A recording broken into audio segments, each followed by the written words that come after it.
بسم اللہ الرحمن الرحیم جزا اللہ عنا سیدنا و مولانا محمدا صلی اللہ علیہ وآلہ وسلم ما هو اہلہ۔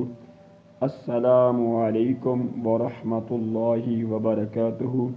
میرے معزز محترم مسلمان بھائیوں اور بہنوں، امید ہے آپ سب خیریت سے ہوں گے۔ اللہ تبارک و تعالی سبھی کو خوش و خرم رکھے۔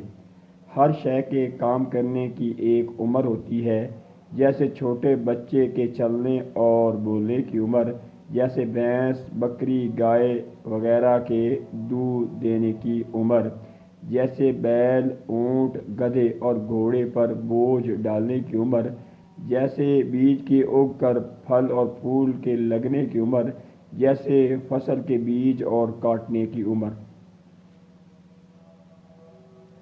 تو بچے کے پڑھنے، لکھنے اور سیکھنے کی بھی عمر ہوتی ہے۔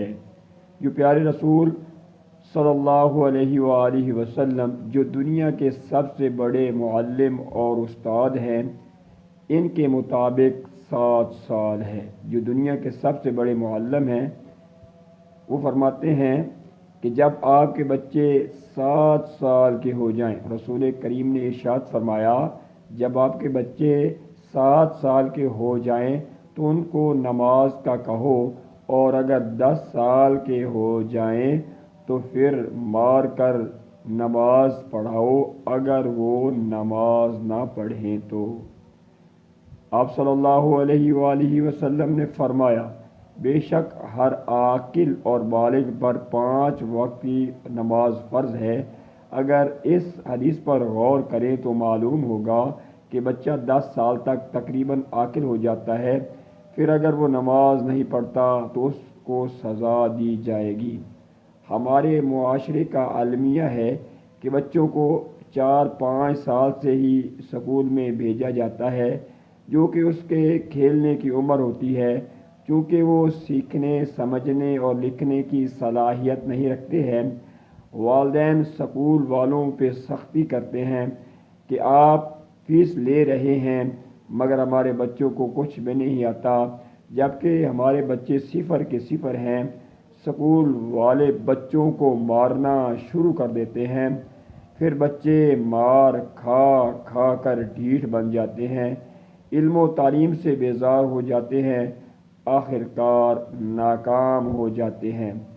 اگر آپ تاریخ کی ورق گردانی کریں تو معلوم ہوگا وہی بچہ کامیابیوں کی بلندیوں تک پہنچا ہے جس پہ 7 سال کے بعد بوجھ ڈالا گیا تھا، جس پہ ماؤں کی خصوصی توجہ تھی، کیونکہ سب سے پہلی یونیورسٹی ماں ہوتی ہے۔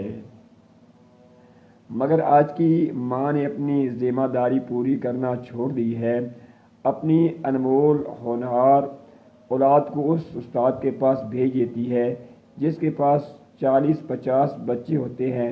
کیا آپ نے کبھی سوچا ہے کہ وہ استاد اگرچہ اس کی تنخواہ 1 لاکھ کیوں نہ ہو، وہ 40-50 بچوں کو کیسے لکھنا پڑھنا سکھا سکے گا؟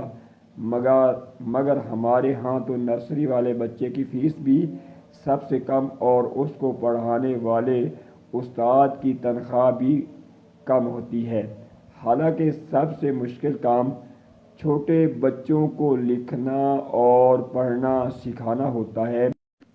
آپ تجربہ کر کے دیکھ لینا، تقریباً 90% بچے وہی کامیاب ہوتے ہیں جن کو کم سے کم مارا جاتا ہے، جن کو والدین کی طرف سے خصوصی توجہ ملتی ہے، اور جن بچوں کو زیادہ سے زیادہ مارا جاتا ہے اور والدین کی طرف سے کم توجہ ملتی ہے، وہی بچے ناکام ہو جاتے ہیں، ذلت و رسوائی کا شکار بن جاتے ہیں، گنہگار بن جاتے ہیں۔ بچوں پہ والدین کی خصوصی توجہ ہونی چاہیے۔ بچوں کو 7 سال کی عمر میں اسکول داخل کروانا چاہیے، بچوں کو پیار سے پڑھانا چاہیے، بچوں کو صحت بخش غذا کھلانی چاہیے، بچوں کو بری صحبت سے بچانا چاہیے، بچوں کو نہ ہی گالیاں دینی چاہیے اور نہ ہی لعنتیں بھیجنی چاہیے، بچوں کو رزق حلال کھلانا چاہیے۔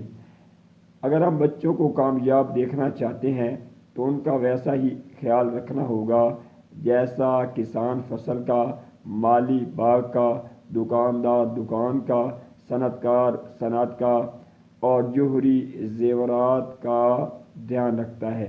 اگر ہم بچوں کا اس طرح سے خیال کریں گے تو بچے دونوں جہانوں میں کامیاب ہو جائیں گے، اور اگر بچوں کو نظر انداز کریں گے تو دونوں جہانوں میں ناکام ہو جائیں گے۔